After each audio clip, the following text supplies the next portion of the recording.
My name is Natalie, a 40 years old office worker. My husband, John, is 3 years older than me and we worked at the same place. Since we don't have any children, it is always just the two of us. Our married life with John already spanned 10 years. I got married at 30, so from the very beginning I felt a kind of urgency about trying to conceive. This was because both my husband and I had a strong desire to have a child. Although as a man, my husband would not have much time constraint on having children, I myself considered 35 to be my limit.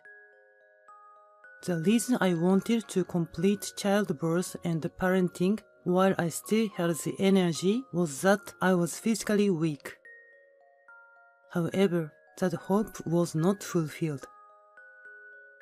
Shortly after we got married, my husband and I started trying to conceive, but with no signs of pregnancy, we decided to undergo tests at an obstetrics and gynecology clinic.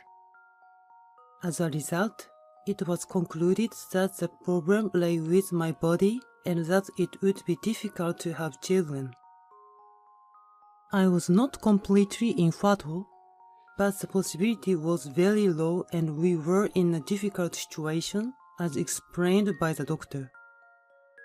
John was disappointed and regretted that he could not become a father. Seeing him like that, I was at a loss for words. Despite this, we continued trying to conceive in the hope of a small miracle, but in the end, no child was born to us. I told my disappointed husband, "It can't be helped. Let's cherish our life together." John also showed resignation, saying, "Yeah, there's nothing we can do about not being able to have one." However, John's attitude gradually changed. When we were walking around the town together, seeing a family, he would sigh and say, "If I had a child too, we might be enjoying our holidays like this as a family." When we went to a colleague's house, he would envy their situation, saying, "It's really nice to have kids." I felt a pain in my chest, thinking that perhaps he had not yet given up on having children deep down in his heart. Then, John gradually became cold to me.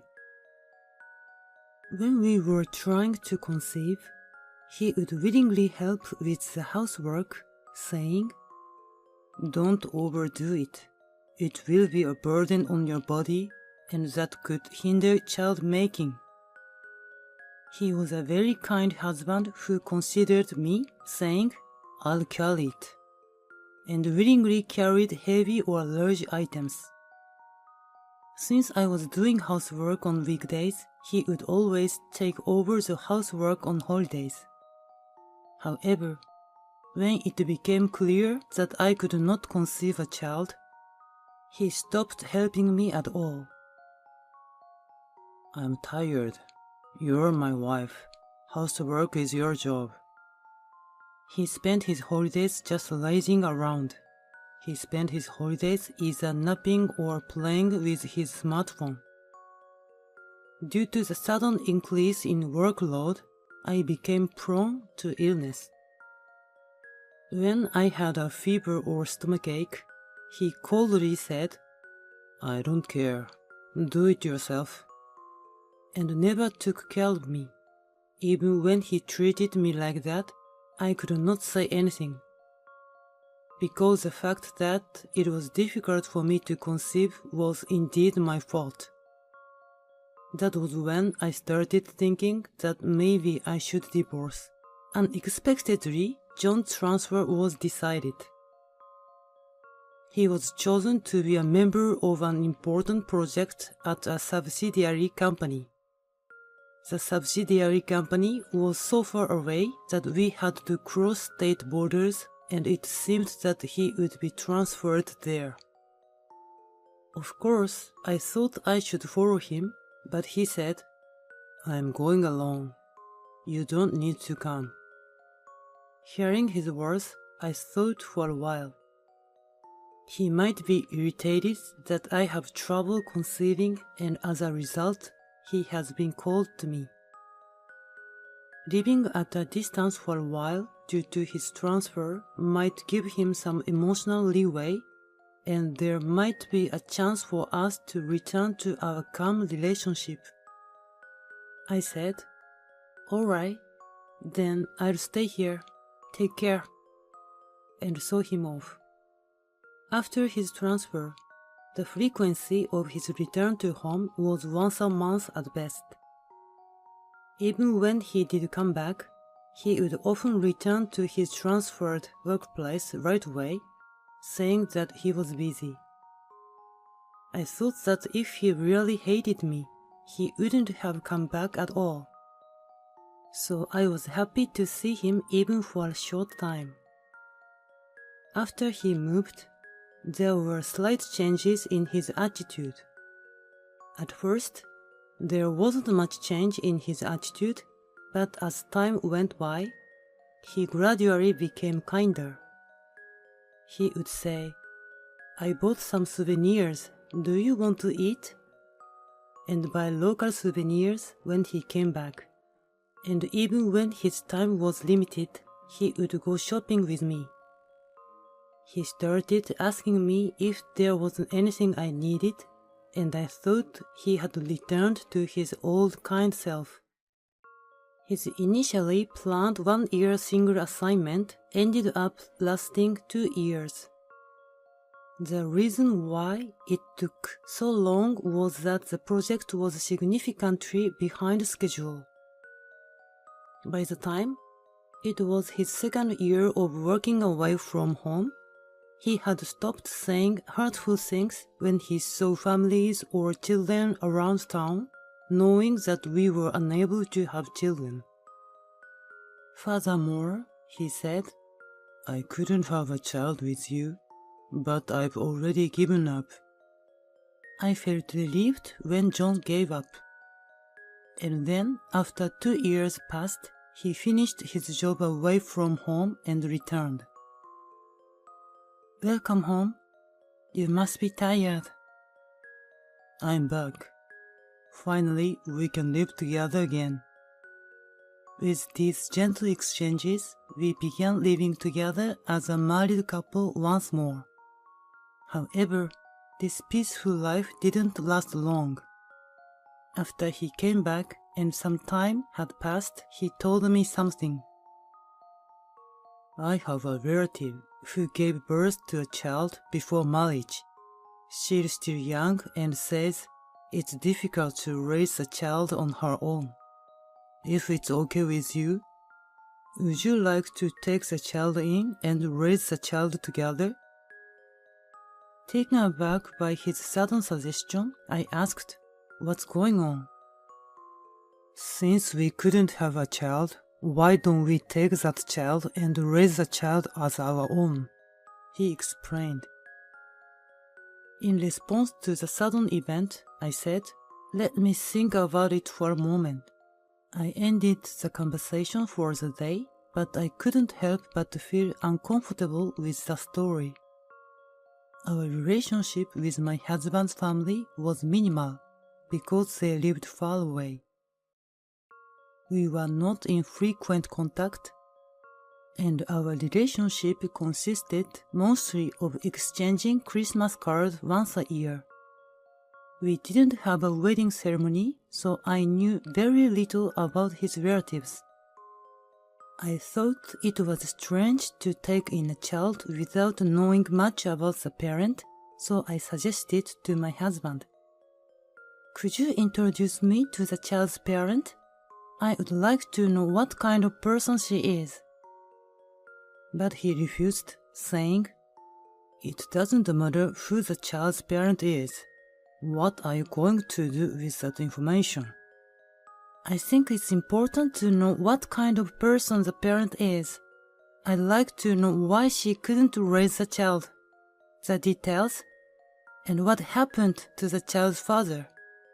When I pushed him for answers, he got angry and said, "Apparently the father ran away. Stop prying into the parents' affairs. You can't just tell me to take in a stranger's child and expect me to say okay. What are you thinking?" I replied, perhaps more harshly than I intended. Upon hearing this, he shouted, "Fine. If you won't take the child, then we are getting a divorce. Please leave immediately." I felt like that single sentence encapsulated his true feelings. He desperately wanted a child, and I felt as if he didn't care about me. At that moment, I reached my limit. "Okay, I'll pack my things and leave." I quickly gathered my belongings and left the house. Having no place to go that day, I stayed at a business hotel near the station. The divorce proceedings with my husband went smoothly. Because we went through a lawyer to avoid any disputes such as compensation for damages and other things, matters were resolved amicably without any issues. Feeling awkward about working at the same company as him, I quit my job and found a new one. Fortunately, I was proficient in using a computer and had qualifications such as a secretary's license, so I was able to get a job at a small law firm. Although it took some time to get used to the new work, I was able to handle my daily tasks and lead a stable life. Having been living separately from my husband for 2 years, I had already grown accustomed to returning to an empty room. One day, during this lifestyle that lasted for about a year, my ex-husband suddenly showed up at my workplace with a small child. Seeing me at the reception, he looked surprised and asked, "Why are you here?" "I work here, of course." Hearing this, his face turned pale. I was concerned about the child he was holding, but for the time being, I led him to the lawyer in charge. A shocking truth was revealed. This child was born a year ago, but the child doesn't look like me at all. I'm suspecting that it might not be mine. "I see. What would you like to do if it turns out you are not the child's father?" "In that case, I'm thinking of leaving my wife. However, legally speaking, if you want to deny parentage, you must do so within 1 year of learning of the child's birth. Ultimately, you must file within 1 year of the child's birth.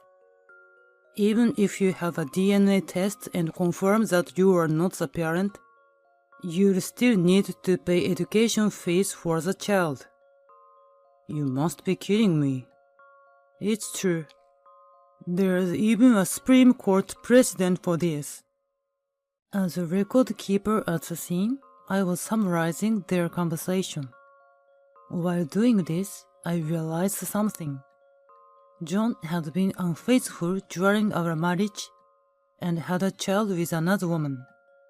Listening to his story, it was clear from the age of the child and the duration of the pregnancy that the child was conceived about a year after he started working away from home. Furthermore, I remembered that he became kind to me around that time. Realizing he was involved in such deceitful things, I was convinced. Listening to the story, it seems that his current wife is apparently a junior colleague at his workplace. Every time he explained, he looked at me with a pale face. No wonder. His ex-wife he cheated on and tried to push the child he had from his affair onto 1 year ago is right in front of him. In the end, he said, "I understand. I'll take a DNA test first, then think about it again," and went home looking disappointed. After he left, I confessed to the lawyer during that day's work about our divorce last year. He was very surprised and said, You can claim compensation for damages within 2 years of discovery. What will you do? I said, of course I will claim compensation for damages. I would like to receive it from the woman he had an affair with as well. Then, let's proceed with the procedure immediately. Thank you. I appreciate your help. With the help of my lawyer, I claimed compensation for damages from my husband and his current wife, who was the woman he had an affair with.